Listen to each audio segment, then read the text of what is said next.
And we are live. It looks like the audio is now working. After a couple of checks, here we go. So, how do you find your next sales role? And it's been a while since we've gone live on YouTube, or since I've gone live on YouTube. Let's see if we can get a better streak going. How do you find your next sales role? Well, if first thing to figure out is what kind of job do you want to do? What's the specific type of work that you want to do? Do you want to be an account executive? Do you want to be an account manager? What's the difference between an account executive and an account manager? Do you want to get into customer success? Do you want to work on the enterprise side? Do you prefer to work in mid-market or the SMB space? There are a lot of questions that you need to ask yourself around the specific role that you'd like to have inside the organization, the specific jobs to be done. And one of the ways that I would suggest you do this is first determine what's the type of work that gives you energy. So how do I work on this continuum? What is the type of work that builds me up, gives me energy? And how do I avoid the type of work that sucks the life out of me? If I understand what gives me energy, builds me up, what sucks the life out of me, and I know where those things fit on this continuum, I can start to figure out, okay, what do I want to do more of, and what do I actually want to avoid? Then the next question I want to ask is, of those things, what are low impact and what are high impact? And you've seen this 2x2 before if you've watched some of the stuff that I've done, but I want to go both on an energy perspective, what sucks the life out of me, what builds me up, what is low impact on others, creates change, the things that people might determine are valuable, is on the lower side versus what's on the higher side. And know that if I can optimize for things that are both high impact and high energy building, this is where I can earn a lot. This is where I can make a big impact inside an organization. This is where I can do work that's meaningful. Now, if you've not had a lot of experience out there, it's hard to know what sucks the life out of you versus what builds you up and what gives you energy. So this is where experience comes in. And you've got to go out there and test, do work in the marketplace, gain that experience, and keep track of those things as you're working through it. Now, some things might suck the life out of you just because they're hard. Don't give up just because they're hard. Continue to work, continue to test, continue to drive forward. So this is you at a personal level. Let's find things that are high energy building, and high impact. And if I can find more time and space to work in that area, then that's what I like to do. So the next thing I need to figure out, this is all about me. Those are the things about me. The next thing I want to figure out is, how do I find the ideal place to work? What are some of the things that are important to me? So this is where you create a list. And this is a very important list. A list of the things that are important to you relative to the type of organization that you potentially work in. Things might be experienced leadership team.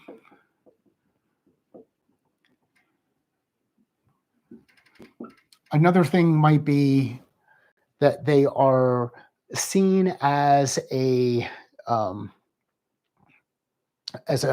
number one, number two, number three, or number four, number five in the marketplace. So leader in the marketplace.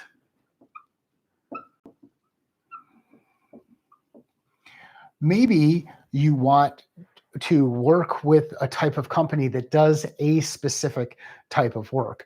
It could be construction, could be manufacturing, whatever. But let's say, so we want an experienced leadership team. They're a leader in the marketplace.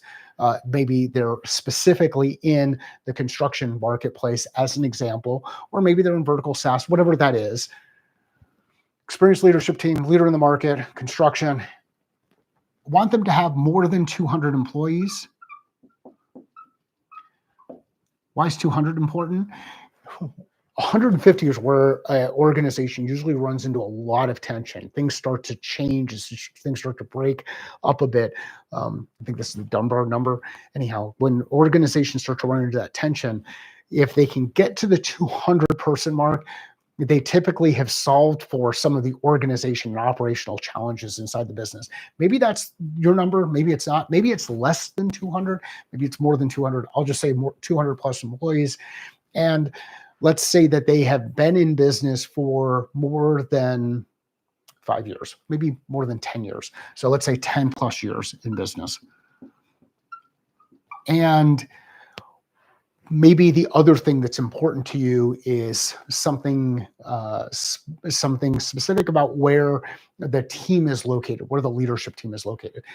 My point, come up with 5 statements about the type of organization that is the perfect fit for you.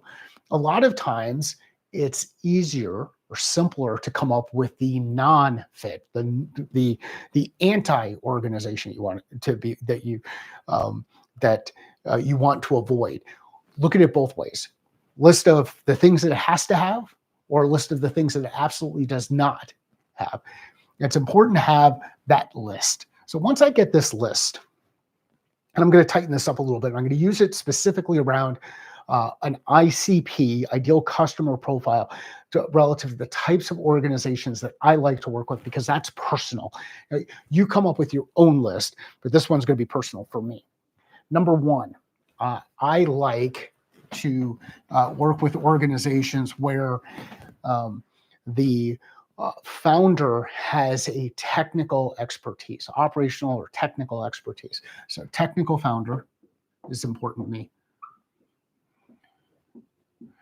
Now, the cool thing about technical founders, there's a technical expertise in a lot of things. That technical expertise could be in technology, could be in security, could be in emerging tech, could be in any number of things. For me, I'm looking for technical expertise. This could be construction, and that's an area that I'm leaning into a little bit further. So technical founder, number one. Number two, they're generating more than 2 million in revenue.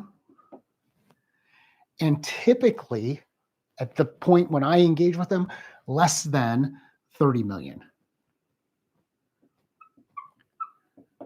Okay, so they're more than 2 million, less than 30 million, right? I think I've got those listed properly. We'll run it a little bit slow today. So more than 2, technical founder, more than 2 million, less than 30 million. They are based in the US, So based in the US. Now, historically, I've helped a lot of companies work from emerging market, or look at the US as an emerging market. So go from outside of the US into the US. Here, for this specific purpose, I'm going to look at technical founder, greater than 2 million in revenue, less than 30 million in revenue, based in the US. And I'm going to narrow things down to a specific vertical. And the vertical that I want to operate in is going to be, let's say, in emerging tech. Now, here's the challenge with emerging tech. Emerging tech is constantly changing. So these might be things like AI, AR, VR, that might be enablement tech. Right. So I'm looking for a business that has started by a technical founder, is generating between 2 million and 30 million in revenue. They are based in the US, and they're focused on emerging and enablement tech. Now, the next thing I want to do is I want to order this stuff in a specific order. Like, let's prioritize rank. Number one for me is they're going to be greater than 2 million. So 1, less than 30 million, 2, based in the US, 3, and focused on emerging tech, 4, and let's make technical founder number 5.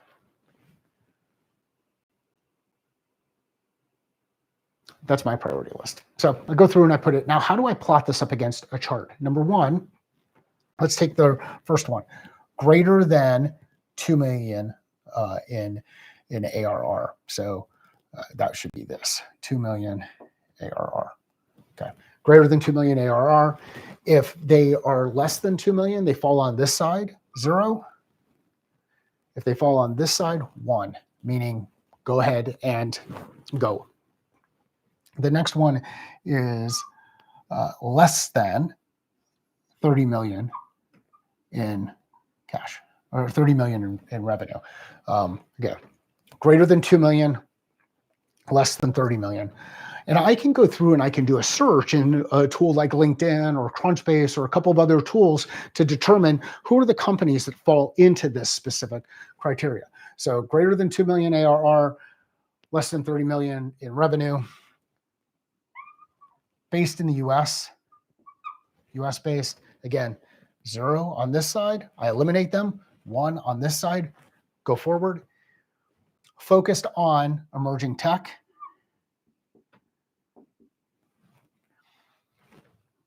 They're either focused on emerging tech. Yes, they're on top of the bar. No, they're below the bar.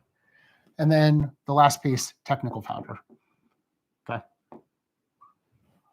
I can go through LinkedIn and I can put this criteria and get a list of companies that fit that criteria. Now, your criteria is going to be different than mine.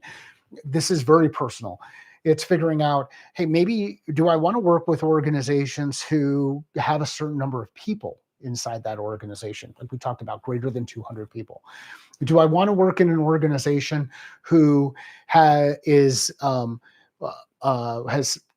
a leadership team that's been in place for a number of years? Maybe that's important to you.